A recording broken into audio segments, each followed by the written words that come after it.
हनुमंत लाल की श्री बालाजी सरकार की पूज्य गुरुदेव भगवान की पूज्य श्री छोटे सरकार की सब संतन की सब भक्तन की अपने अपने गुरु चरणानंदों की अपने अपने माता पिता की जय जय श्री राधे श्याम।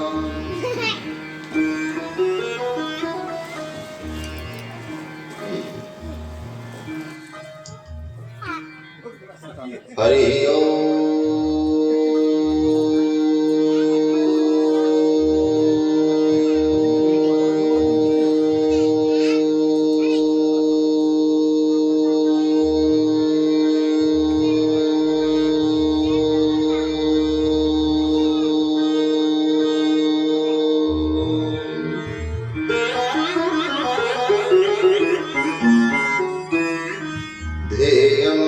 सदा परिभवग्नमभीष्टदोहम्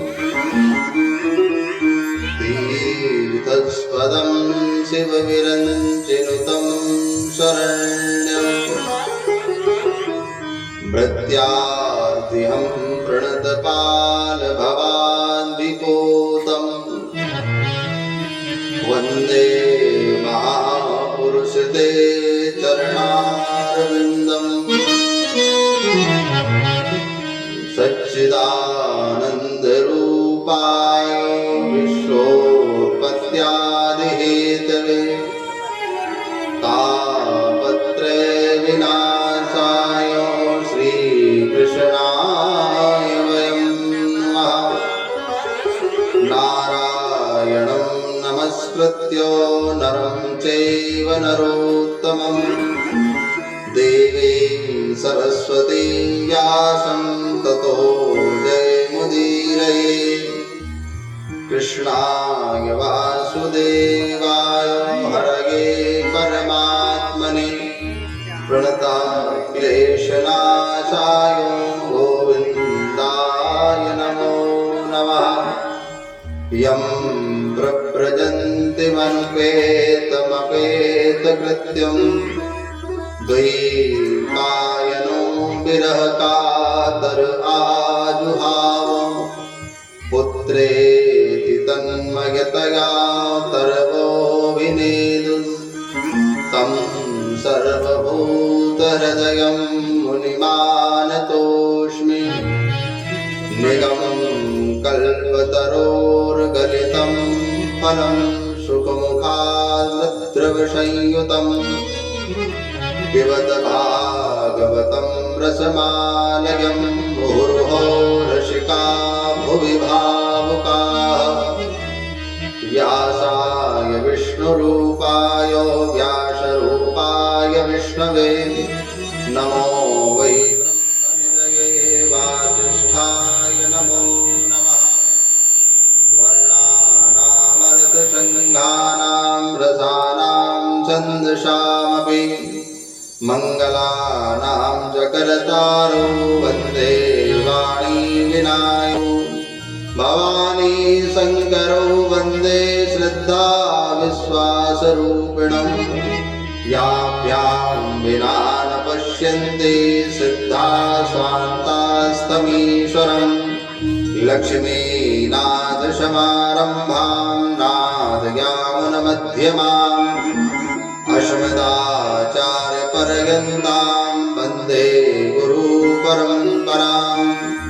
साण्डिल्यावयवंशवारदिविदुंसीकोसले सार्चकम् विश्वक्षेणयतीन्द्रदेशिकपदवन्दारविन्दाश्रितम् स्वाचार्येषु यतो जगद्गुरुवरे श्रीरामनारायणे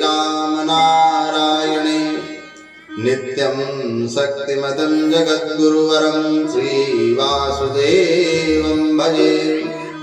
श्रीमदकश्यपगोत्रलब्धजनशं विद्याविभूषोन्नतं सच्छासारणमुपारगामि विदुषां मान्यं मनोगिश्रियं स्वाचार्ये च जगद्गुरु मुधुवरे श्रीवासुदेवे रतम् वन्दे वन्दे जगद्गुरुं मुनिवरं श्रीराघवार्यं गुरुं श्रीराघवार्यं गुरुं श्रीराघवार्यं गुरुं असमद्गुरुभ्यो नमः असमद्परमगुरुभ्यो नमः असमद्सर्वगुरुभ्यो नमः श्रीमदे भाष्यकाराय नमः श्रीजानकीकान्त स्मरणं श्रीराधाकान्त स्मरणं सन्तपूर्वाचार्या सहायाः सन्तपूर्वाचार्या सहायाः सन्तपूर्वाचार्या सहायाः श्रीरामदूताय सहायाः श्रीरामदूताय सहायाः श्री सीतारामचंद्र भगवान की श्री राधा कृष्ण भगवान की श्री भागवत भगवान की श्री सुखदेव भगवान की श्री वेदव्यास भगवान की श्री भाष्यकार रामानुज भगवान की सब संतन की सब भक्तन की सब भक्तन की अनंत बलवंत हनुमंत लाल की श्री बालाजी सरकार की सदगुरु भगवान की पूज्य श्री छोटे सरकार की पूज्य श्री बंगरा वाले महाराज की जय जय श्री सीताराम।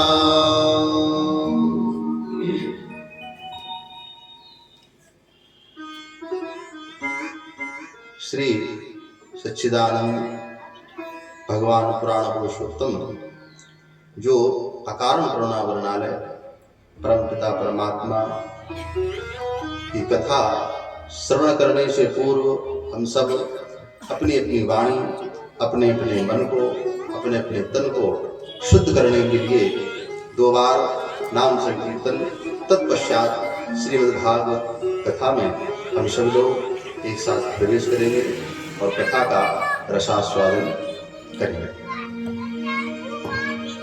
श्रीमन्नारायण नारायण नारायण श्रीमन्नारायण नारायण नारायण लक्ष्मी नारायण नारायण नारायण लक्ष्मी नारायण नारायण नारायण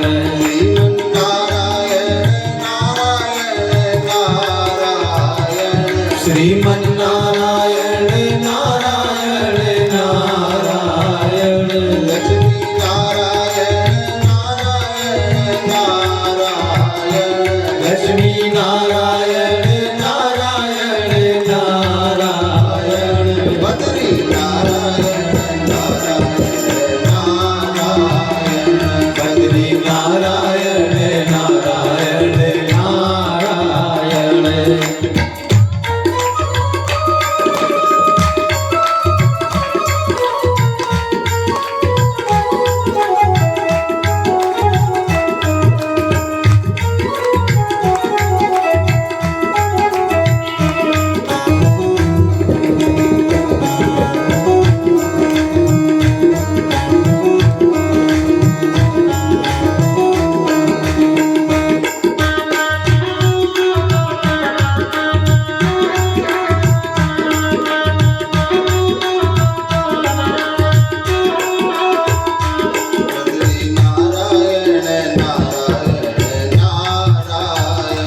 बद्री नारायण नारायण नारायण भजलो नारायण नारायण नारायण भजलो नारायण नारायण नारायण गंगा नारायण नारायण नारायण श्रीमन्नारायण नारायण नारायण गंगा नारायण नारायण नारायण गंगा नारायण नारायण नारायण गंगा नारायण नारायण नारायण यमुना नारायण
सब नारायण नारायण नारायण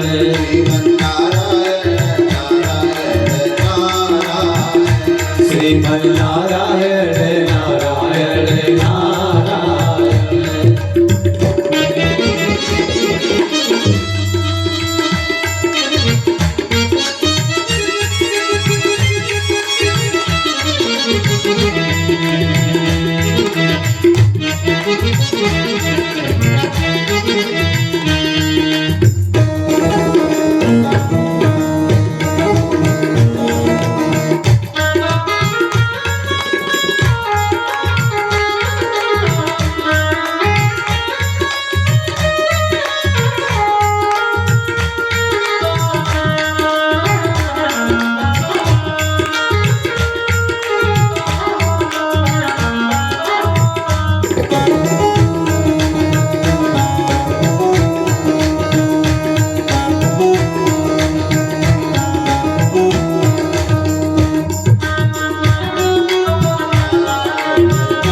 श्रीमन्नारायण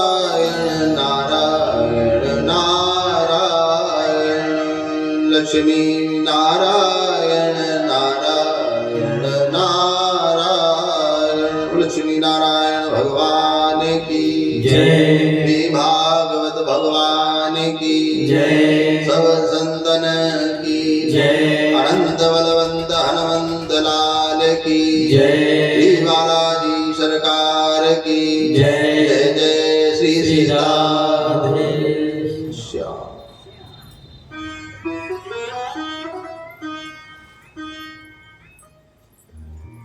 श्री परमाध्यक्ष श्री कृष्णचंद्र भगवान की वांगमयी मूर्ति एवं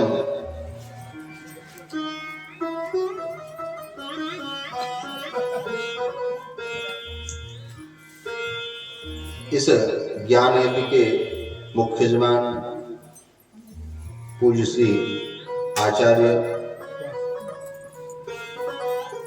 जी और उनके सबंधु शबांधव सहित एवं आए हुए पूज्य पंगरावाले महाराज जी एवं आए हुए दूर दूर से सभी धर्मानुरागी और हमारे दूर से पधारे संगीतज्ञ सभी भक्तगण एवं क्षेत्रवासी और तिवारी परिवार एवं उनके सभी बंधु बांधव सहित क्षेत्रवासी बंधुओं एवं श्रद्धामयी माताओं, आज हम सब लोग भगवान की इस वांगमयी मूर्ति का दर्शन कर रहे हैं और कथा रसास्वादन करने के लिए इस कथा रूपी वृक्ष के नीचे हम सब लोग बैठे और रसास्वादन के लिए सभी लोग व्याकुल हैं। भागवत भगवान में ज्ञान की प्राप्ति हो, और ज्ञान भी कैसा? ज्ञान भी दो प्रकार के, एक पराज्ञान और एक अपराज्ञान। पराज्ञान क्या कराता है और अपराज्ञान क्या कराता है? अपराज्ञान बोले जितने भी हम सब लोग सुख साधन प्राप्त करते हैं उन सबको प्राप्त कराने के लिए जो विद्या अध्ययन की जाती है उसको कहते हैं अपराज्ञान।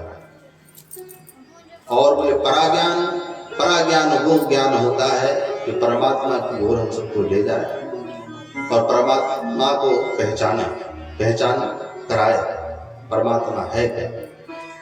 अगर अभी आगे कथा आएगी कि परमात्मा सामने आ भी जाए तो उसको कैसे पहचानोगे, कैसे पहचानोगे? तो बोले उसको पहचानने के लिए पहले आपको उसके बारे में जानना होगा, और जब तक जानोगे नहीं वो आपके सामने भी खड़ा होगा, पहचान नहीं पाओगे। लोग कहते हैं गुरु नहीं मिल रहा, गुरु सामने होने के बावजूद भी गुरु नहीं मिल रहा है। क्यों? क्योंकि बोले उसके बारे में आप जानते नहीं हो कि गुरु होना कैसा चाहिए। तो गुरु को जानने के लिए क्या करें? बोले पहले तो सबसे पहले कथाओं को सुनिए। कथाओं को सुनने से क्या होता है? बोले कथाओं को सुनने से आपको ज्ञान होगा कि सही गलत क्या है, गुरु होना कैसा चाहिए। और उसी प्रकार से ये भागवत महापुराण आज महात्मा जरूर है, लेकिन ये महात्मा ही महत्वपूर्ण है। जीवन में जब तक व्यक्ति को ये पता ना चले कि उसका आना यहाँ पर किस लिए हुआ, और ये कथा का महात्मा अगर समझ लिया तो बोले पूरी कथा आगे चल करके आपको पूरी कथा समझ में आ जाएगी। क्यों? जैसा कि गुरुजनों ने कहा, बोले कभी भी कोई भी पुस्तक पढ़ो, कोई भी ग्रंथ पढ़ो तो उसमें सबसे पहले भूमिका दी जाती है, और जो भूमिका होती है उसमें लेखक उस पूरी कथा, उस ग्रंथ का तत्व लिख देता है। और बोले भूमिका पढ़ने से क्या होगा? बोले भूमिका पढ़ने से उस ग्रंथ को आगे पढ़ने में आपको सहजता हो जाएगी, और जब तक ग्रंथ को सहजता नहीं होगी तो उसमें ढूंढने में बड़ी परेशानी। तो इसी प्रकार से ये भूमिका क्या है? बोले भूमिका क्यों बनानी चाहिए? भूमिका हम लोग जैसे छोटे से छोटा भी प्रोग्राम हुआ या बड़े से बड़ा प्रोग्राम हुआ, सबसे पहले भूमिका बनाते हैं कि हमारे घर में हमारी बिटिया की शादी है, तो बोले क्या है? बोले सबसे पहले लड़का देख लिया, सब कुछ तय हो गया। उसके बाद बोले अब हम सब लोग अपने बंधु बांधवों को बैठाल करके बोले भूमिका बना रहे हैं। क्या? बोले गेस्ट हाउस कौन सा होना चाहिए, पांडाल कहाँ लगे, कैसा लगे, कितने लोग वहां पर आ सकते हैं, ये सारी रूपरेखा हम सब लोग घर में बैठे एक कमरे में बना रहे हैं। यही भूमिका। और ये जब भूमिका अच्छी बना लेते हैं तब क्या होता है? तब बोले किसी प्रकार की अव्यवस्था नहीं होती। इसीलिए भूमिका पढ़नी चाहिए और समझनी चाहिए। कभी भी कोई ग्रंथ मिले तो सबसे पहले उसमें भूमिका पढ़िए, तो आपको ग्रंथ पढ़ने में कभी भी दिक्कत नहीं होगी किसी प्रकार की। तो भूमिका बोले ये ग्रंथ सबसे पहले लिखा किसने? यहां से हम लोग चलते हैं। ये ग्रंथ बोले वेद व्यास जी ने इसकी रचना करी। और वेद व्यास जी हैं कौन? वेद व्यास जी भगवान 24 अवतारों में से एक 17वां अवतार जो है वो वेद व्यास जी का है। इन्होंने इस ग्रंथ की रचना करी और इसमें 18,000 श्लोक लिखे और 12 स्कंद हैं और 335 इसमें जो है अध्याय है। इससे मिलकर के ये एक ग्रंथ पूर्ण रूप से बना। वेद व्यास जी का नाम वेद व्यास जी क्यों पड़ा? अब आज कुछ लोगों ने ऐसा समझ रखा है बोले वेद व्यास जी ने वेद की रचना करी इसलिए उनका नाम वेद व्यास पड़ा। तो बोले वेद व्यास जी ने वेदों की रचना नहीं की, वेद व्यास जी ने वेदों का विस्तार किया। वेद व्यास, व्यास का अर्थ होता है जो किसी चीज का विस्तार है, उसको कहते हैं व्यास। और वेद, वेदों का विस्तार जिन्होंने किया उनका नाम है वेद व्यास जी महाराज। ऐसे उनका नाम पड़ा वेद व्यास जी। बोले वेदों की रचना फिर किसने करी? बोले वेदों की रचना पढ़ाया जाता, बोले किसने करी? बोले किसी ने नहीं करी वेदों की रचना। अभी कल की कथा में हम सब लोग बड़ी विस्तार से उस विषय को भी लेकर के चलेंगे कि वेदों की रचना किसने की। महात्मा क्या है? बोले महात्मा उसी प्रकार से है जैसे किसी के पास कोई बहुत कीमती मणि है, अर्थात पारस मणि है, और लेकिन पारस मणि होने के बावजूद भी अगर उसको ये पता नहीं है कि हम इससे सोना बना लेंगे तो वो उसके लिए एक कांच का टुकड़ा, और जिस दिन उसको ये पता चल जाता है कि वो कांच का टुकड़ा नहीं एक पारस मणि है, जिससे हम क्या क्या कर सकते हैं, तो वो सारी सुविधाएं उससे वो उठाने लगता है। कब? तो जब उसको ज्ञान हो जाता है। तो ये भागवत जो ज्ञान है, ज्ञान यज्ञ है, ये सब अगर कोई कहे कि सिर्फ बुजुर्गों के लिए है, बोले नहीं, बुजुर्गों के लिए भी नहीं, सबके लिए है। ये भागवत किस किस के लिए है? बोले बुजुर्गों के लिए है, छोटे बच्चों के लिए है, और युवा वर्गों के लिए है, और जिन माँ बाप के बच्चे उनका अपमान करके बाहर भेज देते हैं उनके लिए है, जो बच्चे अपने माँ बाप को बाहर फेंक देते हैं उनके लिए है, और जो बच्चे कम समय में ही गलत संगति पकड़ लेते हैं उनके लिए है, और अब जो बच्चे नहीं पढ़ते हैं उनके लिए है, सबके लिए है। कोई ऐसा व्यक्ति नहीं जिसके लिए नहीं है।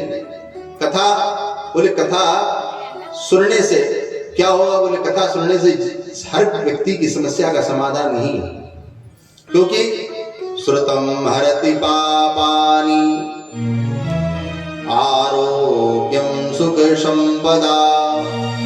मां भगवती स्वयं कह रही है, श्रुतम हरति पापानि आरोग्यम सुख संपदा। जो हमारे चरित्र को, परमात्मा के चरित्र को सुनता है या पढ़ता है, तो बोले श्रुतम हरति पापानि, में उनके सभी पापों को हरण करके और उनको मुक्त कर देते, यही परमात्मा करते हैं। और यही परमात्मा करते तो बोले भागवत में सबसे पहले प्रश्न उठता है कि ये भागवत पुराण है क्या? क्योंकि ये प्रश्न अगर समझ में आ जाएंगे तो पूरी भागवत समझ में आ जाएगी। ये कुछ प्रश्न है सुभाव के, और हम सबके ही हैं प्रश्न, ये अलग से किसी के नहीं है। सबसे पहले तो श्रीमद् भागवत पुराण है क्या, और श्रीमद् भागवत महापुराण का अर्थ क्या है? तो श्रीमद् भागवत महापुराण क्या है? जैसे हम सब लोग देखते हैं कि पाषाण की मूर्ति होती, पत्थर की मूर्ति, और बोले लकड़ी की भी मूर्ति होती, लोहे की भी मूर्ति होती है, और चांदी की, सोने की, तांबे की, हर प्रकार की मूर्तियां होती। उसी प्रकार से भगवान की ये जो मूर्ति है ये वांगमयी मूर्ति है। जब परमपिता परमात्मा भगवान श्री कृष्ण अपनी सभी लीलाओं का संवर्धन करके उस शरीर से तिरोहित होकर के चलने लगे, तो उद्धव जी ने पूछा कि प्रभु अब कहाँ जा रहे हो? तो भगवान ने कहा, बोले उद्धव अब हम किसी भागवत महापुराण में जाकर के प्रवेश कर लेंगे, बस यही पर हम विश्राम करेंगे कलयुग में। तब उद्धव जी से किए हुए वचन भगवान ने अपने जो शरीर को तिरोहित किया और श्रीमद् भागवत महापुराण में आकर के प्रवेश हो गए। श्रीमद् भागवत महापुराण की जय। ऐसे श्रीमद् भागवत महापुराण की ये वांगमयी मूर्ति। अब इस मूर्ति की पूजा क्या है? बोले और कोई मूर्ति अगर आपने स्थापना करी तो बोले उसकी विधि में अगर कोई लोप हो गया तो भी दिक्कत। फिर बोले विधिवत अगर स्थापना हो गई फिर उसके बाद अगर नियम से पूजन न हुआ तो भी दिक्कत है। ये कई नियम उसके मूर्ति के होते हैं। लेकिन इस वांगमयी मूर्ति, बोले इस वांगमयी मूर्ति की पूजा क्या है? बोले सबसे बड़ी पूजा है इसकी कथा का श्रवण करना, यही इसकी पूजा है। और बाकी जो पूजा है वो एक व्यवहारिक है, लेकिन इसकी वास्तविकता जो पूजा है वो सिर्फ और सिर्फ कथा का श्रवण करना, यही पूजा है। और भागवत महापुराण का अर्थ क्या है? भगवता इमे भागवता, अर्थात भगवान के संबंधियों की जिसमें चर्चा हो बस। और नाना प्रकार के पुराण लिखे वेद व्यास जी ने, लेकिन इस पुराण में क्या लिखा? बोले इस पुराण में सभी का तत्व लिखा, क्योंकि इस पुराण के बाद वेद व्यास जी ने अपने लेखनी को विराम दे दिया पूर्ण रूप से। इसके बाद कोई ग्रंथ लिखा नहीं। क्यों नहीं लिखा? बोले क्योंकि अब लिखने के लिए कुछ रह ही नहीं गए, इसलिए उन्होंने इसके बाद कोई लेखन लिखा ही नहीं, लेखनी ही वहां से विराम कर दिया। तो वेद व्यास जी ने जब इस ग्रंथ के बाद कोई ग्रंथ न लिखा, इसमें पूर्णतः तत्व लिख दिया। और क्या लिखा? भागवता इमे भगवता, इसमें सिर्फ भक्तों की चर्चा लिखी है बस। नाना प्रकार के लोग बोले ऐसा कर लो तो ऐसा हो जाएगा, ऐसा कर लो तो ऐसा हो जाएगा, लेकिन इस कथा में आप जितनी भी कथाएं सुनेंगे सिर्फ इतना ही समझ में आएगा। बोले इन्होंने ऐसा यत्न किया तो बोले परमात्मा मिल गए, उन्होंने ऐसा किया तो बोले उनको ऐसे परमात्मा मिल गए, उन्होंने ऐसा किया तो उनको ऐसे परमात्मा मिल गए। ये पूरी कथा का सार है भागवत। और बोले दूसरा अर्थ इसका क्या है? भागवत में भगवान से संबंध जीव कैसे रखे, भगवान से संबंध जीव को रख लेना चाहिए। जैसे व्यक्ति विशेष से हम संबंध बनाते हैं तो संबंध क्या करता है? और संबंध दृढ़ता लाता है, उस व्यक्ति की विशेष के प्रति हमारा समर्पण भाव बढ़ जाता है। और सबसे पहले आता है शांत भाव। शांत भाव से भगवान से जो लोग जुड़े रहते हैं, जैसे हमारे संत जो होते हैं वो शांत रूप से तपस्या कर रहे हैं अपना, न किसी से लेना न किसी से देना, इस भाव से भगवान की सेवा करते हैं और परमात्मा से शांत भाव का एक संबंध स्थापित किए हुए। दूसरा बोले दास भाव। दास में तो महाराज अगर सबसे पहले किसी का नाम आता है तो हमारे हनुमान जी महाराज का, बोले हनुमान जी महाराज की जय। तो दास बन जाएगी परमात्मा को, स्वीकार कर लीजिए उनका दासत्व। उसके बाद बोले वात्सल्य भाव आता है। वात्सल्य भाव किसने रखा? बोले माँ यशोदा ने रखा, द्रौपदी ने रखा, देवकी ने रखा। ये सब जितने भी माताएं हुई भगवान से इन्होंने संबंध रखा, इन्होंने वात्सल्य भाव रखा और परमात्मा को पाया। और साख्य भाव आता है। साख्य भाव बोले साख्य भाव जितने भी मधुमंगल हुए, सुदामा हुए, श्रीदामा हुए, ये सभी लोग जो है साख्य भाव से परमात्मा को प्राप्त किया। और तीसरा पांचवा भाव जो आता है वो माधुर्य भाव आता है। और माधुर्य भाव में सबसे पहले नाम आता है गोपियों का। गोपियों का और हमारी मीराबाई का सबने सुना। गोपियां तो उस युग में थी, लेकिन मीराबाई तो भी कलयुग में ही रही और उन्होंने माधुर्य भाव से परमपिता परमात्मा को पाया।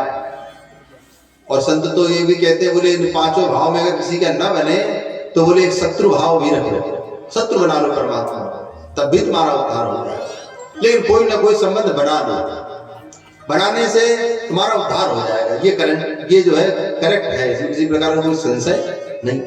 संबंध बना लो किसी न किसी प्रकार का, कोई भी संबंध बनाने से बोले परमात्मा के जब संबंधी बन जाओगे या संबंधी बन जाओगे तो बोले जब विपत्ति होगी तो सबसे पहले अपने परिवार के, अपने मित्रगण, अपने रिश्तेदार ही खड़े होते हैं। इसी भाव से बोले ये परमात्मा जब संबंध स्थापित हो जाता है तो बोले परमात्मा जी आकर के हमारे सामने खड़े हो जाते हैं। भागवत महापुराण में, बोले भागवत महापुराण में अंतर क्या है? बोले भागवत महापुराण जैसे महाभारत लिखा, महाभारत में क्या चर्चाएं हैं? बोले महाभारत में तो सिर्फ इतनी चर्चा है, बोले उसने इसको मारा, उसने इसकी संपत्ति हड़पी तो इसके चक्कर में उसने उनको मारा। लेकिन भागवत में, बोले भागवत में सिर्फ और सिर्फ भक्तों की कथाएं हैं, भक्तों का ही चरित्र है। और भागवत ये ऐसा एक ग्रंथ है जो शाश्वत ग्रंथ है, जो नारायण ने चतुर श्लोक में इस भागवत महापुराण को ब्रह्मा जी को दिया, और ब्रह्मा जी ने बोले नारद जी को दिया, नारद जी से बोले नारद जी से वेद व्यास जी को मिला, वेद व्यास जी से सुखदेव जी को मिला, सुखदेव जी से सूत जी को मिला, और सूत जी के बाद पूरे विश्व में ये हम सबको प्राप्त हुआ। और ये कथा बोले कथा एक प्रारंभ हुई कहाँ से? तो बोले जब तक कोई पूछे ना, जब तक उसको बताना नहीं चाहिए। जैसे ये है क्या कथा? बोले कथा जैसा कि रामचरितमानस में आता है, तुलसी जी ने बहुत सुंदर लिखी। ये कथा एक अनुभव है। उमा कहूँ मैं अनुभव अपना, सत हरि नाम जगत सब सपना। उमा कहूँ मैं अनुभव अपना, सत हरि नाम जगत सब सपना। ये संसार सब स्वप्न है, सबको पता है, लेकिन फिर भी हम सब लोग फंसे हैं, और इस फंसने से बचने के लिए उपाय ये ढूंढ रहे हैं, लेकिन पता नहीं चल रहा। और सारे उपाय इन ग्रंथों में लिखा है, क्योंकि करवे को बहुत कुछ काह कीजिए। करने के लिए बहुत कुछ है, पढ़ना चाहते हैं ग्रंथ,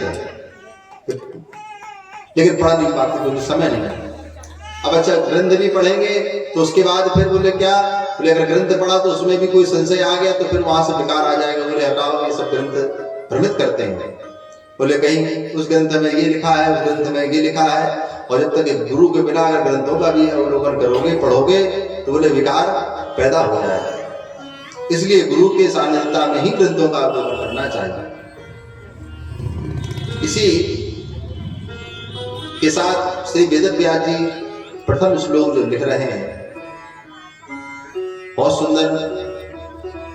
सच्चिदानंद रूपाय विश्वोत्पत्त्यादि हेतवे तापत्रय विनाशाय श्री कृष्णाय वयं नमः। श्री कृष्णाय वयं नमः। देखिए वेद व्यास जी कितना सुंदर लिख रहे हैं। यहाँ पर उन्होंने जो लिखा श्री कृष्णाय वयं नमः, वयम की जगह वो अहम भी लिख सकते थे, लेकिन उन्होंने वयम लिखा। वयम बोले यहाँ पर जो है वयम करके उन्होंने क्या लिखा, बोले हम सब। वो ये भी लिख सकते थे कि मैं सच्चिदानंद भगवान को प्रणाम कर रहा हूँ, लेकिन उन्होंने क्या लिखा, बोले वयम, हम सब, जितने लोग आप सब लोग बैठे हैं, आप सब की बात को वेद व्यास जी कह रहे हैं कि वयम नमः। और बोले कैसा, बोले सत्य। देखिए परमात्मा को पहचानने के लिए यही सबसे पहला उन्होंने श्लोक दिया कि परमात्मा सामने अगर यदि आ जाए, बोले परमात्मा को कैसे पहचानोगे, बोले बांसुरी बजाता है परमात्मा, बोले बांसुरी तो बहुत वादक लोग बजाते हैं। अब बोले उनके 4 हाथ हैं, कोई डुप्लीकेट अगर 4 हाथ लगा करके आ जाए तब बोले यही परमात्मा है। और जैसे कि आज के समय में कई लोगों को परमात्मा बना दिया, वो क्या, बोले अनभिज्ञता के कारण, अल्प ज्ञान के कारण से महाराज वो व्यक्ति पहचान ही नहीं पा रहा कि भगवान है क्या। और हमारे वेद व्यास जी कह रहे हैं सच्चिदानंद रूपाय। सत्य क्या है, सत्य को पहचानिए। सत्य जो आज हम सब लोग या जितने लोग भी यहाँ दिख रहे हैं या बाहर दिख रहे हैं, क्या वो सत्य है? कुछ सत्य नहीं है, कुछ दिन के लिए है, उसके बाद वो समाप्त हो जाएगा। सत्य वो नहीं है, वो समाप्त हो जाएगा। सत्य की परिभाषा बोले जो आज है कल रहेगा, और कल था और आगे भी रहेगा, वो है सत्य। इसको कहते हैं सत्य। और ये गुण सिर्फ और सिर्फ हमारे सच्चिदानंद भगवान में ही, परमात्मा में। इसके अलावा किसी के पास ये गुण है नहीं, कहीं भी चले जाओ। सत्य चित्त। अब चित्त क्या है? बोले चित्त जो परमात्मा, हम सब लोग जितने भी अपने मन को एकाग्र करने के लिए जो प्रयास करते हैं कि हमारा चित्त भगवान से लग जाए, और वो चित्त ही परमात्मा है, क्योंकि हम सब परमात्मा के ही अंश हैं। सत्य चित्त आनंद। आनंद की परिभाषा, बोले आनंद की परिभाषा आज के समय में क्या देते हैं? बोले ऐसा है महाराज, बढ़िया रसगुल्ला खाया तो आनंद आ गया है, बढ़िया जो है बढ़िया बढ़िया पकवान खाए तो बोले आनंद आ गया। बोले अच्छा ठीक है। उसके बाद थोड़ी देर बाद बोले अब जो है फिर भूख लग रही है। अब वो आनंद कहाँ गया जो रसगुल्ला में था? बोले वो तो चला गया। बोले जो चला गया तो वो आनंद हो ही नहीं सकता। आनंद का भी परिभाषा क्या क्या ले लेते हैं? बोले बढ़िया डल्लप का गद्दा मिला, बैठे, रात में बढ़िया नींद आई, तो बोले आज तो नींद में बड़ा आनंद आ गया। अब दूसरे दिन जो है टूटी चारपाई मिली, क्या नीचे लेटना पड़ गया, तो बोले बड़ी मुश्किल में बड़े नींद आई। अब वो क्यों भैया, कल तो बड़ा आनंद आया, अब वो आनंद कहाँ चला गया? बोले वो डल्लप के गद्दे में आनंद था। अच्छा, डल्लप के गद्दे में आनंद था? तो नहीं, क्योंकि ये हमको पता ही नहीं है कि आनंद है क्या। आनंद तो महाराज किसके यहाँ आया है? आनंद आया है नंद के घर। नंद के घर आनंद भयो, जय कन्हैया लाल की। है आनंद परमात्मा के को ही कहा जाता है, जो कभी समाप्त ना हो, उसको कहते हैं आनंद। जो कथाओं में श्रवण करके कुछ बातों को लेकर के अपने घर जाते हैं, तो उसको उसी को कहते हैं आनंद। और सच्चिदानंद रूपायो विश्वोत्पत्त्यादि हेतवे तापत्रय विनाशाय श्री कृष्णाय वयं नमः। तापत्रय, ये ताप जो हैं ये कितने हैं? बोले 3 ताप। तापत्रय, तापत्रय कौन कौन से? दैहिक, दैविक, भौतिक तापा। दैहिक, दैविक, भौतिक तापा। दैहिक, दैविक, भौतिक तापा। दैहिक दैविक भौतिक तापा। राम राज नहीं काहुँ व्यापा। राम राज नहीं काहुँ व्यापा। दैहिक, दैविक, भौतिक तापा। दैहिक दैविक भौतिक तापा। दैहिक दैहिक, दैविक, भौतिक तापा। ये दैहिक ताप कौन? बोले दैहिक ताप, बोले शारीरिक कष्ट जितने भी हैं उनको कहते हैं दैहिक ताप। और दैहिक ताप कौन से? बोले बुखार आ जाना, शरीर में विकार आ जाना, शरीर में कोई पार्ट खराब हो जाना, इनको कहते हैं दैहिक ताप। और बोले दैवी ताप, दैहिक, दैविक, दैविक ताप, बोले अत्यधिक गर्मी पड़ जाना, अत्यधिक सर्दी पड़ जाना, कहीं पर महामारी का फैल जाना, और कहीं पर इतनी वृष्टि हो जाए और कहीं पर बिल्कुल वृष्टि ना हो। जो आपदाएं आती हैं दैवी, उनको कहते हैं दैवी ताप। और भौतिक ताप, और ये भौतिक ताप उसको कहते हैं कि एक व्यक्ति से दूसरे व्यक्ति को दिया हुआ कष्ट, चाहे वो जीव हो, कोई हिंसक पशु किसी व्यक्ति विशेष को नुकसान पहुंचा दे, या कोई व्यक्ति विशेष एक दूसरे व्यक्ति विशेष को घायल कर दे, या कोई कहता है बोले उसने उसको गोली मार दी, तो ये क्या है? बोले ये भौतिक ताप, एक व्यक्ति से दूसरे व्यक्ति को कष्ट देना, पहुंचाना। अब प्रश्न आता है, बोले इन सब का इन तीनों तापों का बाप कौन? बोले इन तीनों तापों का बाप है पाप। ये जितनी भी आपदाएं आती, कोई जैसे कहीं कहीं देखते हो आप 1 किलोमीटर पहले खेत में पानी बरस रहा है, ओले गिरे, लेकिन हमारे खेत में नहीं गिरे। अब गिर तो ऊपर से गिरे,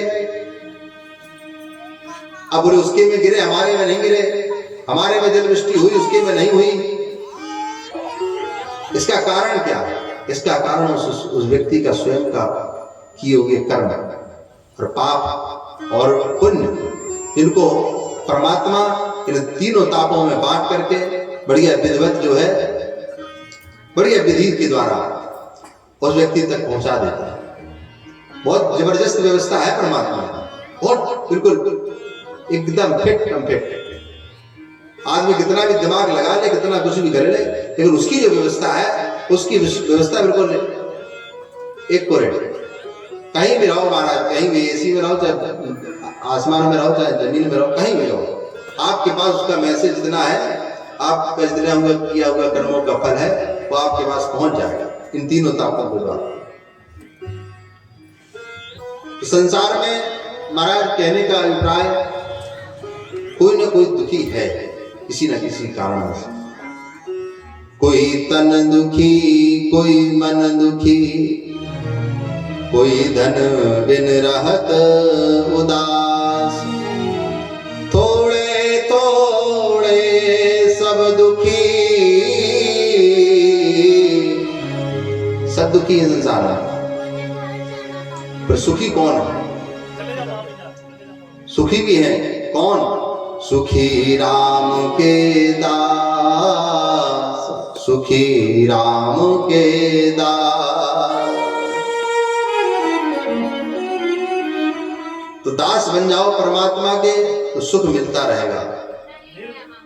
इस भाव से हम सब लोग प्रार्थना करते हैं, परमपिता परमात्मा हम सबको सद्मार्ग दे, सद्गति दे, पहले तो सद्बुद्धि दे। बुद्धि अगर सद्बुद्धि हो गई तो सद्गति निश्चित है, इसमें किसी प्रकार का कोई संशय नहीं। क्योंकि हम क्या निर्णय ले रहे हैं इस परिस्थिति में, ये विशेष कर है। अगर हमारा निर्णय अच्छा है तो हम सद्गति ओर बढ़ जाएंगे, और हमारा निर्णय अगर गलत है तो फिर हम परेशान हो जाएंगे। इसलिए निर्णय कैसे लिया जाए, बोले उसके लिए भी सद्विचार आगे आएगा कि बोले सबसे पहले तो व्यक्ति आज के समय में अपने अन्न की शुद्धि करे। अन्न शुद्धि चित्त शुद्धो, चित्त शुद्धि ध्रुवो स्मृति। आपके अन्न में अगर अशुद्धि है तो निर्णय अच्छा ले नहीं पाओगे, इसकी गारंटी। निर्णय आएगा ही नहीं अच्छा, मन में चित्त में आया वो चला जाएगा। क्यों? क्योंकि अन्न के विकार आपकी बुद्धि को इतना प्रभावित कर चुके हैं कि वो अच्छा निर्णय ले नहीं पाओगे। क्योंकि एक अन्न के एक कौर से बोले 4 खंडन होते हैं। सबसे पहले बोले रक्त मज्जा, फिर बोले हड्डियों में गया, तीसरा बोले तीसरे जाकर के उसने जो है मांसपेशियां बनाई, और चौथा बोला जाकर के वीर को उसने बनाया। इस प्रकार से 4 खंडन उसके होते हैं, और 4 खंडनों में जाकर के बोले अन्न जब आता है तो अन्न की शुद्धि से क्या होता है? बोले अन्न की शुद्धि से बोले सबसे पहले हमारे मनोचित्त जो है बदल जाता है। इसलिए हमारा जो शुद्ध है वो मन हमारा शुद्ध हो, इसलिए हम सबको अन्न अपना शुद्ध करना चाहिए।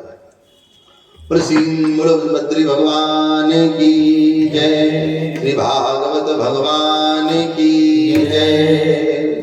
तो अन्न की शुद्धि अति आवश्यक है। तो तीनों तापों को नष्ट करने वाला अगर किसी में कोई दम है तो बोले श्रीमद् भागवत महापुराण।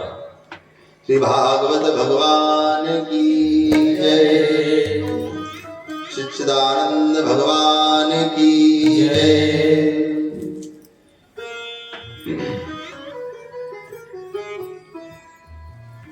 इस भागवत महापुराण को ये ग्रंथ समझने वाला है, इस ग्रंथ को समझना चाहिए। सिर्फ इस भाव से बोले हम जीवन में सब कुछ कर लिया, बोले अब बोले भागवत सुनने, बस क्या यही इसका पूर्ण फल है? बोले नहीं। मोहरुहो रसिका भुवि भावुका। महाराज ये भावुक लोगों के लिए है, रसिक परम लंपटों के लिए ये ग्रंथ है। तब जाकर के समझ में आएगा। साधारण व्यक्ति को तो ये लगेगा कि महाराज कहाँ, कुछ लोगों को ये भी लग सकता है, बोले कहाँ से कहाँ आकर के फंस गए। क्योंकि ये ग्रंथ बोले जब तक लंपट नहीं बनोगे तब तक ये अच्छा लगेगा ही नहीं। ये इस ग्रंथ की महानता है महाराज। जब तक इसका नशा नहीं लगेगा तब तक ये कथा अच्छी लगेगी नहीं। और जब तक कथा कब तक अच्छी नहीं लगेगी? बोले अगर जब तक उसने जीवन में जितना भी पुण्य किया है, अगर उसने सही कर्म सही नित्य नियम से नहीं किया है तो उसका मन कभी भी जीवन में भगवान की कथाओं में लग ही नहीं सकता। ये इसका पूर्ण फल है। और बोले भागवत भगवान में मन किसका लगता है?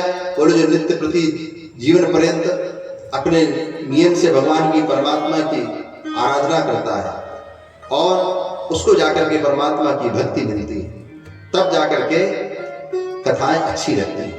कथाएं अच्छी लगने ये भी परमात्मा की कृपा है कि परमात्मा हमको कथाएं अच्छी लगे।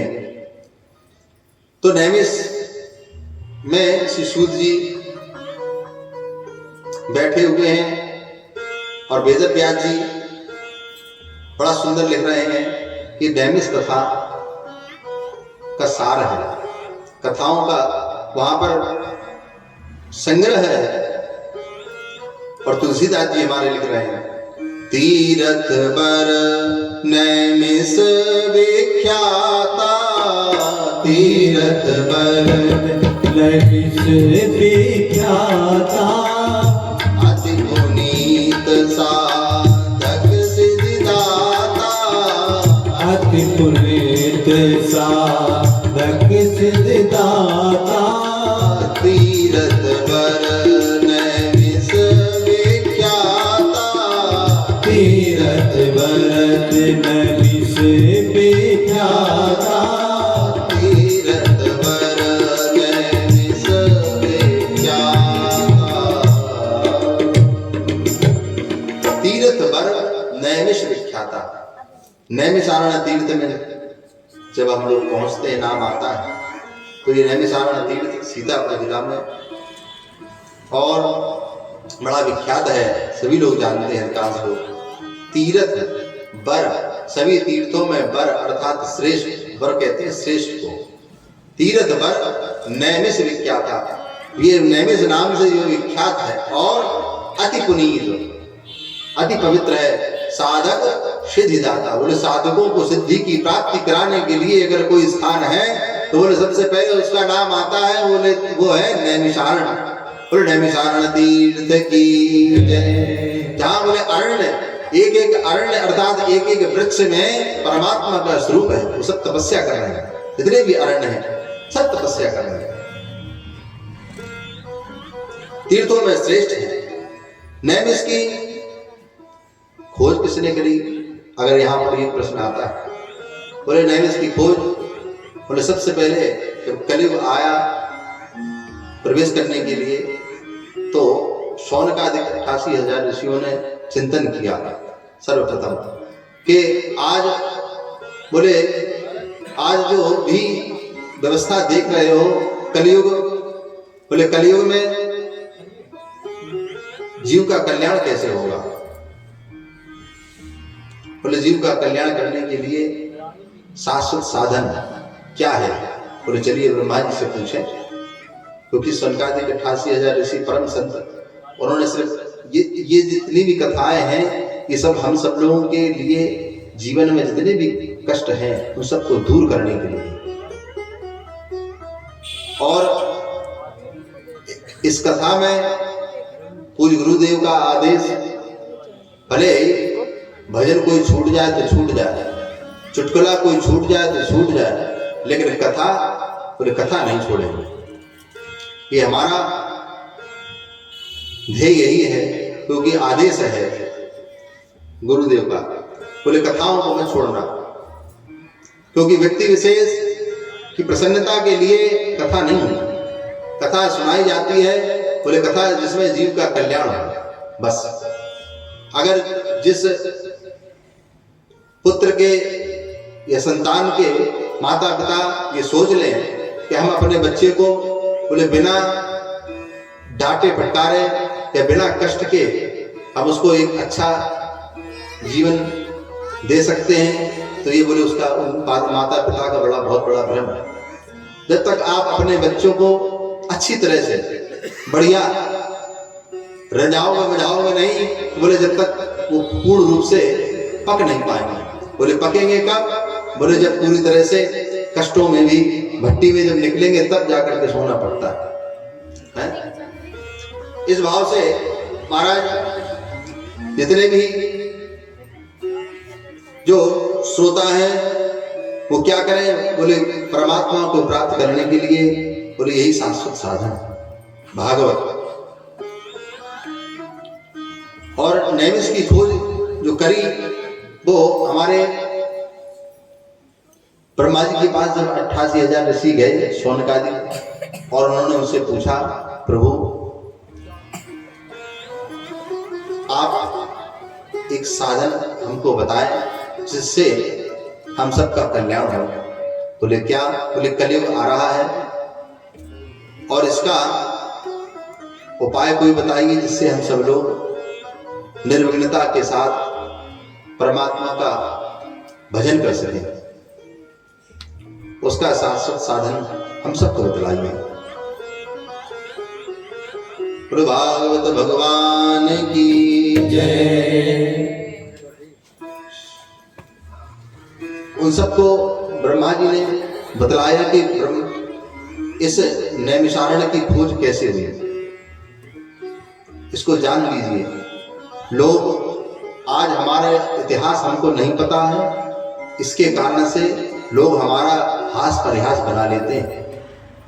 एक बहुत अच्छी बात कही इतिहासकार ने, बोले जिसको अपना इतिहास पता नहीं हो वो समझ के चलो जीवन में कुछ कर नहीं पाएगा। जिस भी जीव को बोले जिसको अपनी वंशावली पता नहीं है उसका आगे बोले बंटाधार है, और बोले जिसको अपना इतिहास पता नहीं है अपने भूमि का या अपने ग्राम का, तो बोले वो भी परेशान है। अन्य धर्म वाले आपको नीचा दिखा देंगे, क्यों? क्योंकि आपको अपना इतिहास पता ही नहीं। और जब आप अपने इतिहास के बारे में अच्छे अच्छे तथ्य रखेंगे तो उसकी भी आंखें खुली रह जाएंगी। बोले हम इसी से निकले हैं, हमको खुद नहीं पता था। और ये बात सत्य है, जब तक पुराणों को नहीं पढ़ोगे तब तक समझ में नहीं आएगा।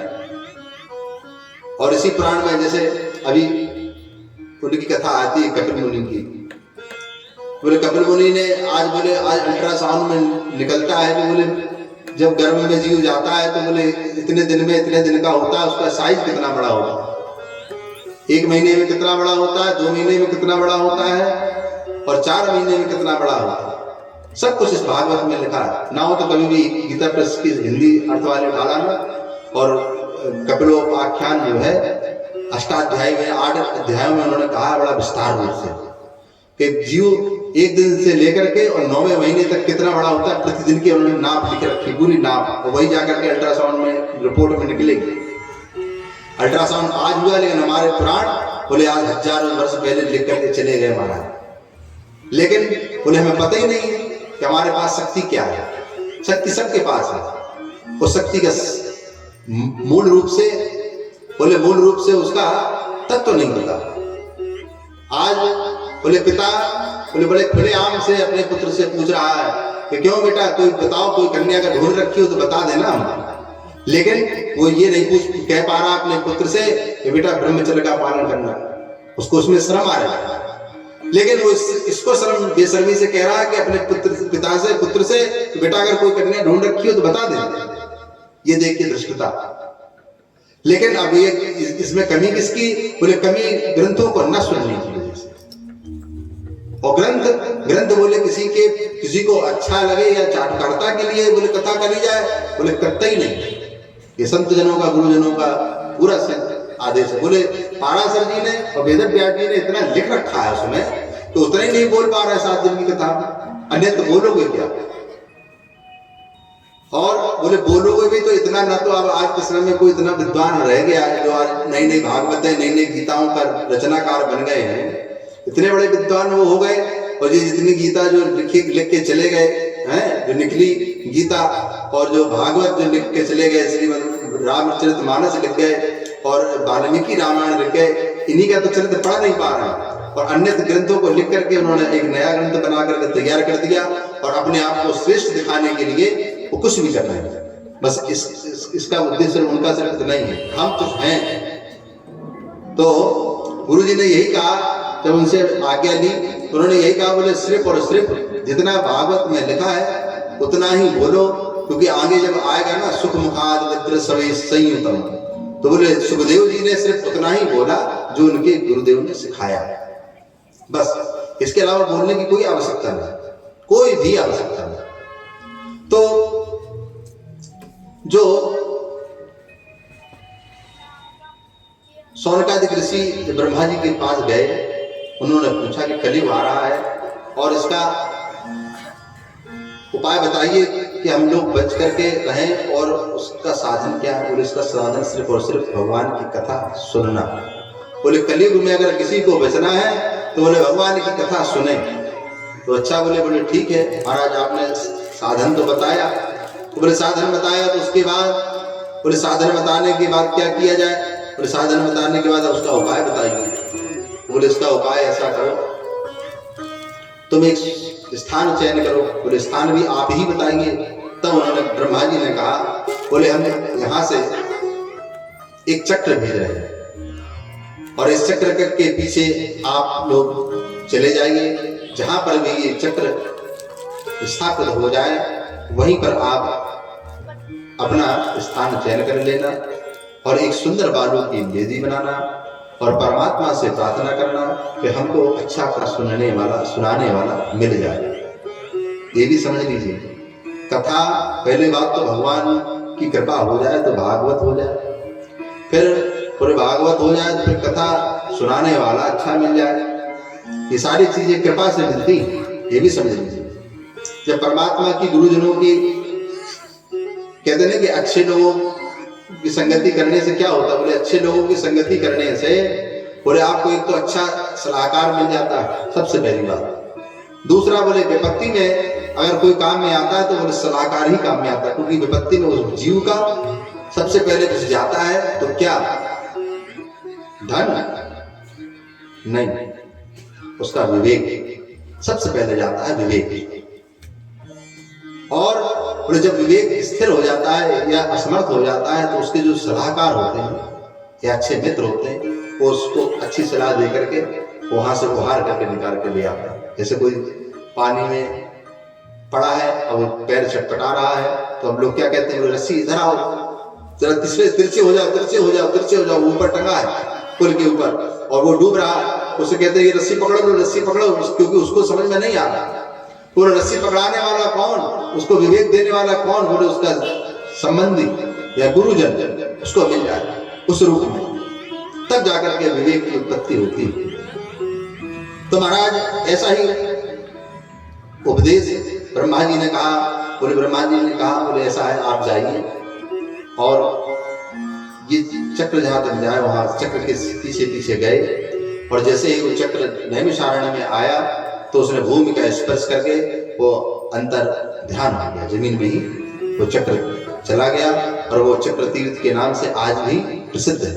बहुत से लोग जा भी चुके हों, नहीं गए हैं तो जाइएगा तो देखिएगा, ये कथा वहीं की है, क्योंकि इस कथा में बोले सब प्रमाणित है, जितनी भी बात है सब प्रमाणित। कहीं की भी कथा होगी आप वहां पर जाकर के देखिएगा और आपको वैसा ही मिलेगा जैसा कथा में। वो बात अलग है कि तीर्थों का अब रूप बदल दिया गया, कुछ सुंदरीकरण के कारण, कुछ और कुछ अधिक व्यवसाय के कारण, कई कारण उसके हैं कि जिससे तीर्थों की सुंदरता अब महाराज विकृत होती चली जा रही है। तो नैमिषारण्य तीर्थ में जब पहुंचे तो महाराज शौनकादिक 88,000 ऋषियों ने, शौनक जी ने क्या किया? बोले शौनक जी ने बढ़िया एक वेदी बनाई और उस वेदी में जैसे ही परमात्मा का ध्यान किया तो वहां पर सूत जी प्रकट हो गए। बोले सूत जी महाराज की जय। अब तो महाराज सूत जी जब प्रकट हो गए तो महाराज वेद व्यास जी लिख रहे हैं, नैन से सूत मासीन अविवाद्य महामतिम। नैन से सूत मासीनो, सूत जी वहां पर आसीन हो गए और सूत जी से शौनक जी देखिए प्रश्न कर रहे हैं क्या, कथा मृत रसा स्वाद कुशला शौनको ब्रवीत। कुशला शौनको ब्रवीत। शौनक ऋषि परम लंपट हैं, कथा सुनने के, इनको और कुछ अच्छे नहीं लगता, सिर्फ और सिर्फ क्या सुनते हैं, बोले कथा सुनते हैं परमात्मा की, बस और कुछ नहीं सुनते। कुशला शौनको ब्रवीत, कथा अमृत स्वादो कुशला शौनको ब्रवीत। बोले श्रोता कैसा हो, बोले श्रोता जैसे एक परम बहुत अधिक प्यासा व्यक्ति प्याऊ के पास आता है तो वो बड़ा व्याकुल है तो तुरंत आकर के पानी पीने लगता है, और प्याऊ वाला बुला रहा है, भैया आ जाओ पानी पी लो, भैया आ जाओ पानी पी लो। अच्छा जो जिसकी इच्छा नहीं है वो भी आ जाता है कभी कभार, तो चलो बुला रहे हैं आ जाओ। तो जिसकी इच्छा है, जो प्यासा है, वो तो तुरंत पानी पीने लगता है, लेकिन जिसकी इच्छा नहीं है वो उसके बुलाने के आग्रह पर चला आया तो सबसे पहले प्रश्न यही पूछता है, भैया पानी कहाँ से लाए? अच्छा यहाँ से लाए, तो अच्छा फिल्टर का है कि नहीं है? हाँ फिल्टर का है। अच्छा ये पात्र सही नहीं लग रहा है, बाहर से अंदर सही है कि नहीं है? मान के चलो कई इस प्रकार के वो प्रश्न पूछेगा। क्यों पूछेगा? क्योंकि उसके अंदर अभी लालकता नहीं है उस चीज को प्राप्त करने की। और जैसे भाव आता नहीं कि भूखा न जाने झूठे बात है, नींद न मांगने जाने टूटी खाट, तो महाराज ये सारे भाव हैं। इसी प्रकार से परम लंपट और परम प्रेमियों की जो कथा है उसको कहते हैं श्रीमद् भागवत महापुराण। और बोले वक्ता कैसे हो? बोले वक्ता हो वैष्णवो भागवता भक्ता। बोले वैष्णव वक्ता भी हो, कैसा हो? बोले वैष्णव हो। और बोले परमात्मा का भक्त हो, नित्य नियम वाला हो, और विप्रह ब्राह्मण हो। आज महाराज मनोरंजन के लिए कथाओं में भी डिमांड बढ़ गई। बोले कथा में डिमांड क्या बढ़ गई? बोले अब कथावाचक जो है ऐसा करो, बहुत दिन हो गए जेंट्स से सुनते सुनते, बोले अब लेडीज कथावाचक लेकर के आओ। मान के चलो कथा नहीं, एज ए एंटरटेनमेंट के लिए एक साधन बन गया कथा मूलतः। और फिर बाद में कहें बोले हमने इतनी कथा सुनी, लेकिन इतनी कथा सुनने से कुछ नहीं मिलता। अपात्र दानम सदा दरिद्रो, गीता में भगवान कह रहे हैं अपात्र व्यक्ति को दिया हुआ दान बोले सदा दरिद्रता को प्राप्त कराता है और कुछ नहीं देता है। आपका धन कहाँ जा रहा है, कहाँ नहीं जा रहा है, आपका धन किस मार्ग में लग रहा है, किस में नहीं लग रहा है, इसका भी आपको बोध होना चाहिए। बोले नहीं नहीं हमने तो बोले धन दे दिया, अब वो कहीं भी लगे हमको क्या करना है। अच्छा तो मान के चलो अगर जैसे प्रश्न किया जाए कि दान ही तो करते हैं, किसका? बोले कन्या का। कन्या का दान किया जाता है तो बोले क्या क्या प्रश्न सबसे पहले उठते हैं? बोले सबसे पहले लड़का देखो, और लड़का कहीं कोई व्यसन तो नहीं करता है, व्यसन तो नहीं करता है? तो इन सब व्यसनों से बचने के लिए बोले क्या करें? बोले ऐसा उस लड़के को हटाओ, दूसरा लड़का देखते हैं। हम अपनी लड़की को कहीं ऐसे व्यक्ति को थोड़ा दे देंगे जो कष्ट में रहेंगे, नशेड़ी व्यक्ति को कौन दे देगा अपनी कन्या? उसी प्रकार से आपका धन कहाँ जा रहा है, उसका सदुपयोग होगा कि नहीं, इस चीज पर थोड़ा विचार करके करें। क्योंकि आप जो धन कमा रहे हैं वो बहुत मेहनत का है, थोड़ी बहुत मेहनत का नहीं। अपना एक 10 रुपए भी व्यक्ति कमाता है तो बहुत मेहनत से प्राप्त करता है। तो और वो अब धन की जब वो इज्जत नहीं करेगा तो क्या होगा? बोले धन जब कुपित होगा तो बोले वही धन उसको श्राप देता है। इसी भाव से श्रोता कैसा होना चाहिए, वक्ता कैसा होना चाहिए, इस पर भी विचार करें। अज्ञानध्वांत विध्वंसो कोटि शूर समप्रभ। अब तो महाराज शौनक जी जो ऋषि हैं, देखिए कथा सुन रहे हैं और गुरुजन से प्रार्थना कर रहे हैं, प्रश्न कर रहे हैं। क्या? अज्ञानध्वांत विध्वंसो कोटि शूर समप्रभ सूताख्याहि कथा सारं मम कर्ण रसायनम। हे गुरुदेव, आपका जो ज्ञान है वो अज्ञान ध्वांत विध्वंसो कोटि शूर समप्रभ, अर्थात कोटि सूर्यों के समान आपका जो ज्ञान है वो मेरे अंधकार को दूर कर दे। ऐसी कृपा इस दास पर करिए जिससे मेरा कल्याण हो, मेरी बुद्धि के सभी विकार समाप्त हो जाए। सूताख्यायि कथा सारम, पूरी कथाएं तो आपने बहुत सुनाई, जितने भी पुराण आपने लिखे सब सुना दिए, लेकिन अब बोले अब हम सबको आप जो है कथा उनका सबका सार सुनाएंगे। और रसायनम, रसायन क्या कहते हैं? रसायन कहते हैं औषधि को। ऐसी औषधि हमें हमारे कानों में डालिए कि जो जा करके कानों से प्रवेश होकर के हमारे मन चित्त को बिल्कुल शुद्ध कर दे। इस प्रकार का भाव महाराज हमारे वेदम व्यास जी महाराज सुंदर लिख रहे हैं। बोलो सच्चिदानंद भगवान की जय। सूताख्यायि कथा सारम मम कर्ण रसायनम, मम कर्ण रसायनम। बोलो भागवत भगवान की जय।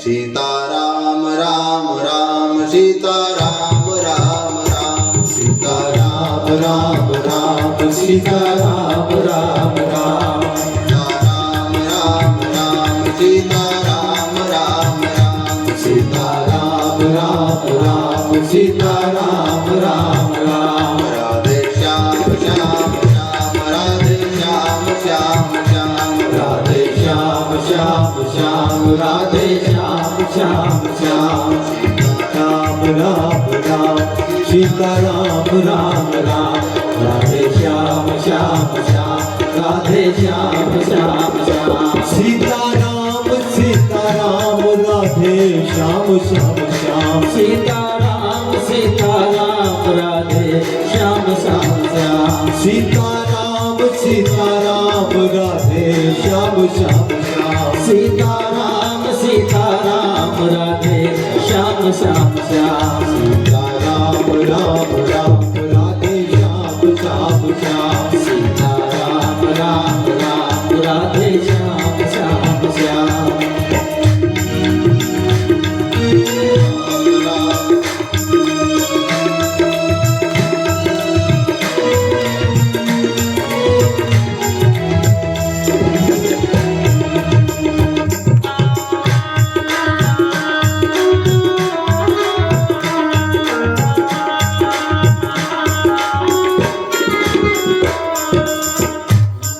सीतारामचंद्र भगवान की जय।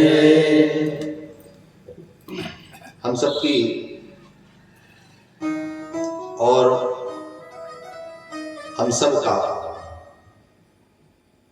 बड़ा सौभाग्य कि एक तो श्रीमद् भागवत महापुराण कथा श्रवण करने को प्राप्त हो रही, दूसरा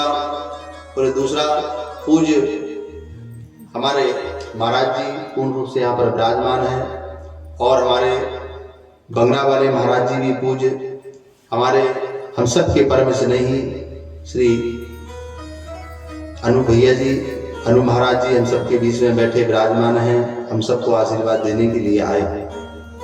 और दूर दूर से हमारे ब्राह्मण देवता, हमारे परम मित्र नितिन जी जो परम स्नेही हैं हमारे, वो भी इस कथा में प्रसाद करने के लिए आए। इसी प्रकार से जो परम लंपट हमारे शौनकादिक, उन्होंने गुरु की सबसे पहले वंदना करी, प्रश्न भी करे तो बोले प्रश्न करने की भी एक विधि होती है कि पहले सबसे पहले उस प्रश्न कर्ता को उस व्यक्ति की प्रशंसा करनी चाहिए। बोले वही हमारे शौनकादिकों ने की, अज्ञानध्वांत विध्वंसो कोटिशूर समप्रभ। आप बोले कैसे हैं? बोले अज्ञान को समाप्त करने में आप में क्षमता है। क्यों? क्योंकि कोटि सूर्य के बराबर आपके अंदर ज्ञान है, जो कि क्षण मात्र में हम सबका अज्ञान दूर कर देगा। इस भाव से कथा रसा स्वादम, और हम सबको क्या कराएंगे? बोले कथाओं का रस पान कराइए। और उसमें भी महाराज फिर क्या किया? फिर प्रशंसा करी। चिंतामणिर्लोक सुखम सुरत्रो स्वर्ग संपदा, प्रयच्छति गुरु प्रीति वैकुंठम योगी दुर्लभम। देखिए प्रशंसा करें तो किसकी करें? और प्रशंसा करें तो गुरु की प्रशंसा करें। और किसके सामने करें, किसके सामने न करें? दो लोगों की प्रशंसा सम्मुख करनी चाहिए, एक तो गुरु की और दूसरी परमात्मा की। दो लोगों। और बोले किसकी प्रशंसा नहीं करनी चाहिए? बोले अपने पुत्र की प्रशंसा कभी भी उसके मुख पर नहीं करनी चाहिए, अन्यथा बोले उसका परिणाम अच्छा नहीं मिलेगा। दूसरा कभी भी अपने सेवक की प्रशंसा उसकी कार्य से पहले न करे।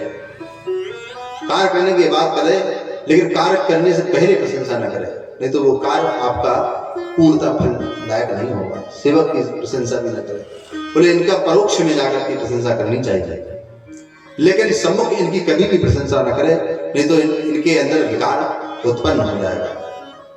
बोले गुरु की प्रशंसा सदैव करनी चाहिए, गुरु की वंदना करनी चाहिए। तो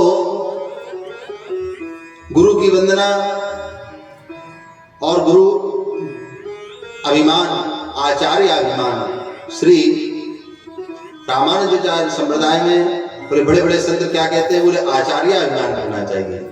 आचार्य अभिमान क्या होता है? बोले अपने आचार्य अर्थात गुरु को ही आचार्य उसमें कहा जाता है। जिसमें रामानुजाचार्य जी की जो परम चित्र पीछे लगा है, ये रामानुजाचार्य संप्रदाय है। ये मूर्ति बोले साक्षात ये शेषावतार भगवान है, और संप्रदाय इन्होंने बनाया चलाया। बोले श्रीरंगम से ये चला ये संप्रदाय, रामानुजाचार्य संप्रदाय, रामानंदी संप्रदाय, ये जितने भी संप्रदाय हैं, इन संप्रदाय से क्या होता है? बोले इन संप्रदाय से एक परंपरा, इस प्रकार से एक कुल होता है कि वो क्षत्रिय कुल के हैं, बोले वो ब्राह्मण कुल के हैं, और बोले वो यादव कुल के हैं, या अन्य किसी का भी कोई भी कुल हो। तो इस कुल से जितने भी संसार में जो चली है वंशावली, बोले वो सब इसी प्रकार से चली।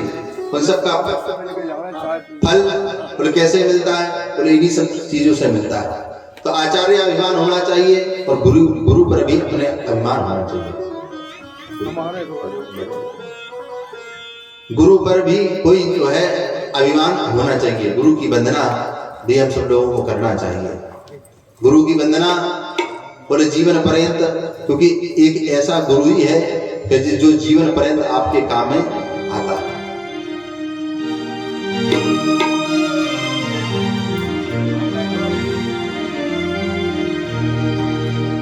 गुरुदेव दया करके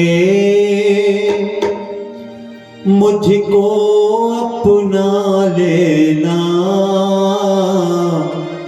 मैं शरण पड़ा तेरे चरणों में जगह देना। गुरुदेव दया करके मुझको अपना लेना, मैं शरण पड़ा तेरे चरणों में जगह देना।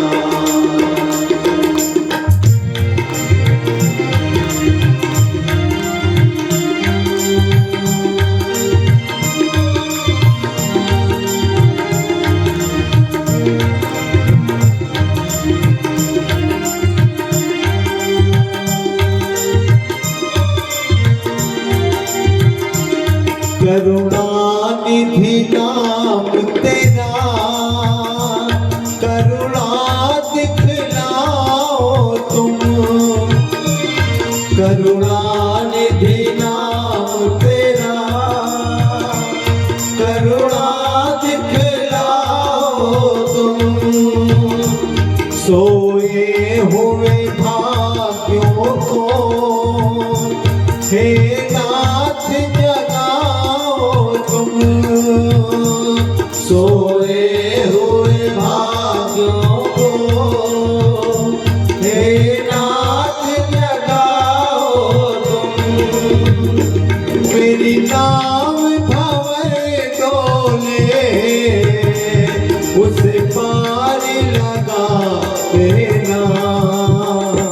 मैं शरण पड़ा तेरे चरणों में जगह देना। गुरुदेव दया करके मुझको अपना लेना। मैं शरण पड़ा तेरे चरणों में जगह देना।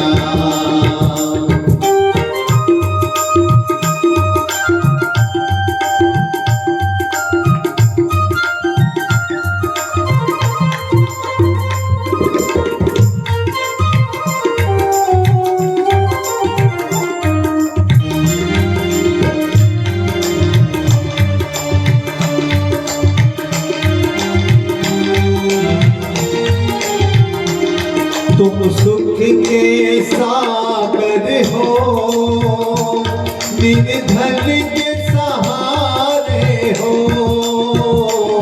तुम सुख के सागर हो, निर्धन के सहारे हो। इस तन में समाए हो, मुझे प्राणों से प्यारे हो।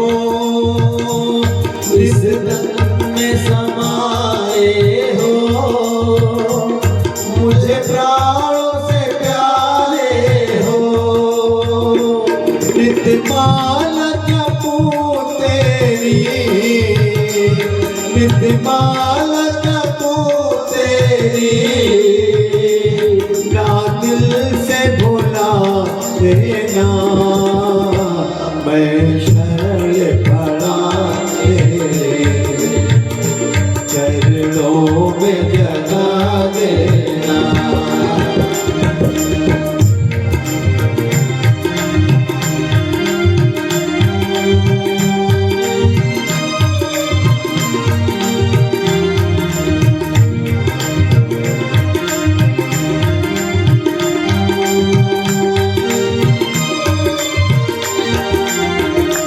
मैं सबका सेवक हूँ, तेरे चरणों का चेला हूँ। मैं सबका सेवक हूँ, तेरे चरणों का चेला हूँ। नहीं नाथ भुला न मुझे, इस जग में नहीं नाथ भुलाना मुझे। इस जग में अकेला हूँ। तेरे दर का भिखारी हूँ, तेरे दर का भिखारी हूँ। मेरे दोष मिटा देना। मैं शरण पड़ा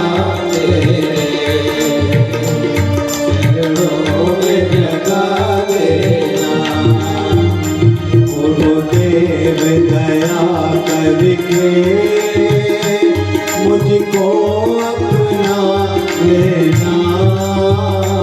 मैं शरण पड़ा तेरे चरणों में जगह देना।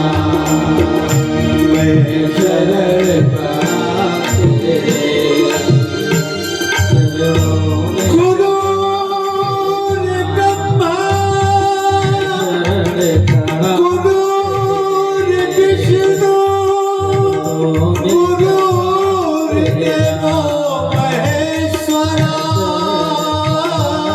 गुरु साक्षात परब्रह्म तस्मै श्री गुरवे नमः। बोलिए गुरुदेव भगवान की जय। चिंतामणिर्लोक सुखम सुरद्रो स्वर्ग संपदा प्रयच्छति गुरु प्रीति वैकुंठम योगी दुर्लभम। चिंतामणिर्लोक सुखम, बोले अगर साधारण से साधारण जो मणि है वो क्या देगी? बोले संसार के सुख को दे देगी। और जो पारिजात पुष्प मिला वो क्या दे देगा? वृक्ष, पूरे स्वर्ग की संपदा दे देगा, ज्यादा से ज्यादा।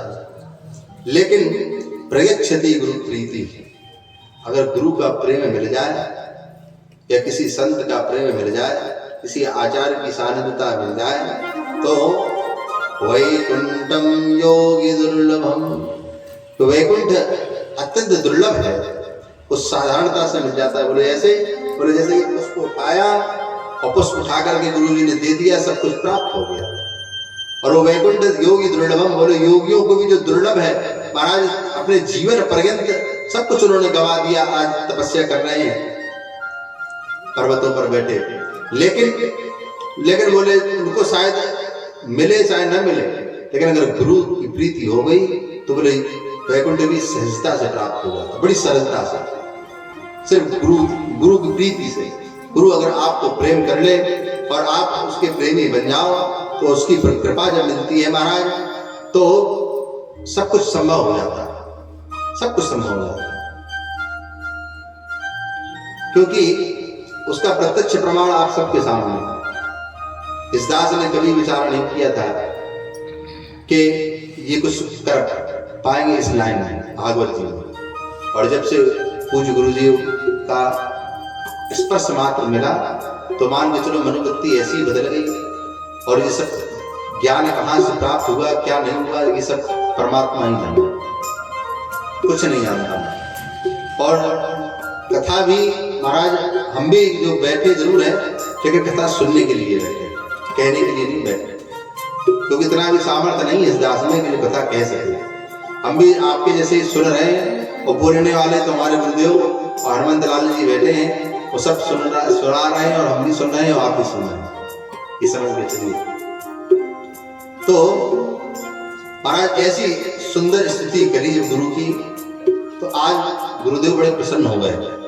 और हमारे सूद जी बड़ा सुंदर कहने लगे, प्रीति सौनक चित्ते ते। आज सूद जी जो कथा सुनाने जा रहे हैं, उसका कारण क्या है?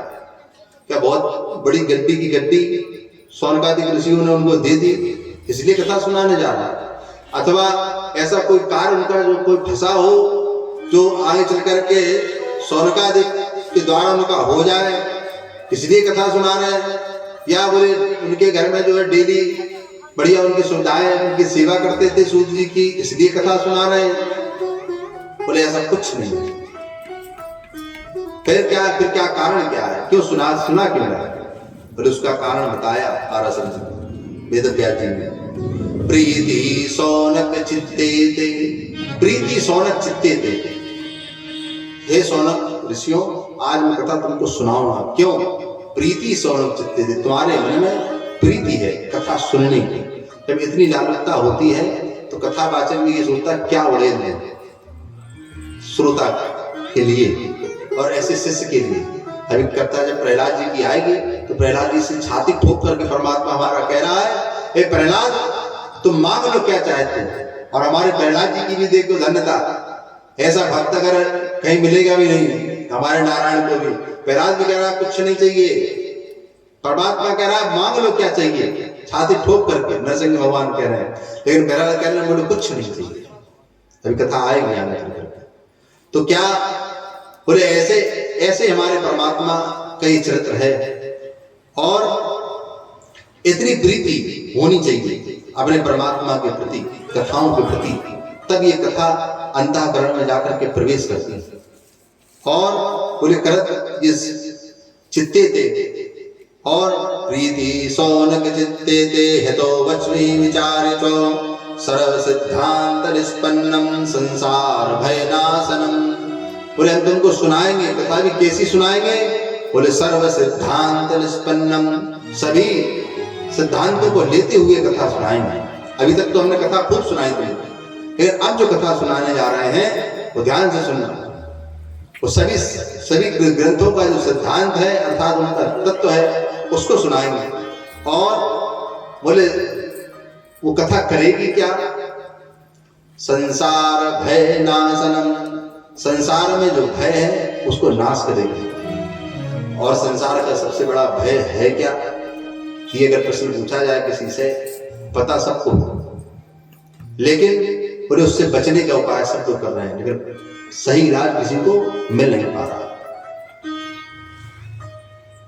और सही इलाज मिलेगा कैसे? क्योंकि पहले सबसे पहले तो मर्ज पता चल जाए तब जाकर के इलाज सही होता है। डॉक्टर के पास गए, बोले कोई कुछ बता ही नहीं पा रहा, तो दवाई क्या करेगा? कुछ नहीं करेगा, शून्य बेटा शून्य। बोले उस डॉक्टर के पास गए, क्या निकला रिपोर्ट में? बोले कुछ नहीं। फिर दिक्कत क्या? बोले पता नहीं क्या दिक्कत है। बोले पेट में दर्द है, बस। सब कुछ चेक करा लिया। और जब अच्छा डॉक्टर मिल जाएगा तो थोड़ी सी औषधि दे देगा तो तुरंत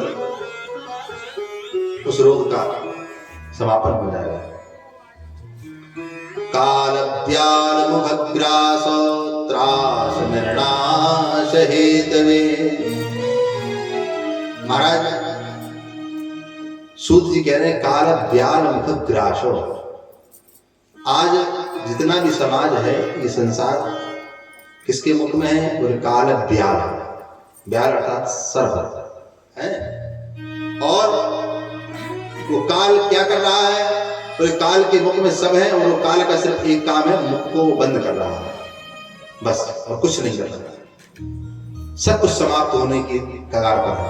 सृष्टि का मतलब, बोले आज कोई मकान बना, मकान आज बनकर के तैयार हुआ, तो वो उसका उस मकान का वो आज जो था, जिस दिन वो बनकर के तैयार हुआ, वो इसका उच्चतम दिन था आज। और अब आज से वो दूसरे दिन क्या कहला जाएगा? बोले कितने दिन हो गए? बोले एक दिन बीत चुका है इस मकान में।